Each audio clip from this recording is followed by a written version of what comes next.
Hey everybody, how you doing, guys and gals? Today we talk about a documentary called Hooray for Horrorwood.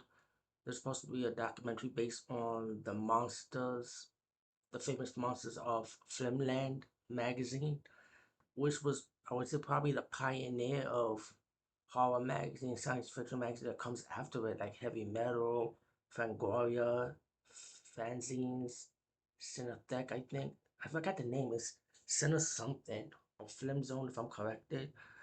But anyway, this is like one of the great OGs of introducing horror movies and monsters and aliens and science fiction and fantasy throughout the world in magazine form.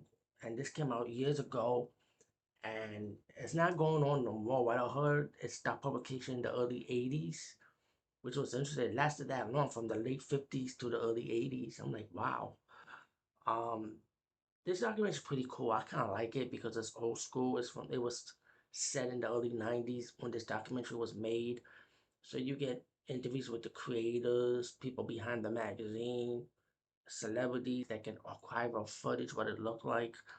And they talk about the creation of the magazine. They also have scenes of footage of all the classic horror movies. They also have like props from different monster movies, which they showcase.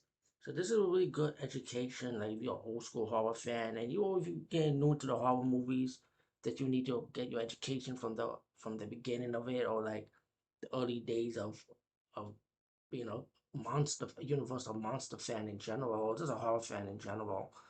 Growing up with growing up with that era, growing with the reruns of these movies.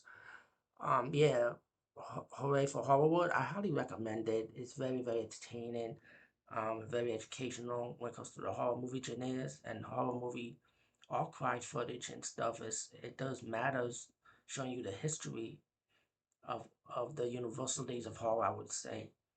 Anyway, yeah, definitely check this documentary out. It's on YouTube for free, so hey, you can't beat that, right?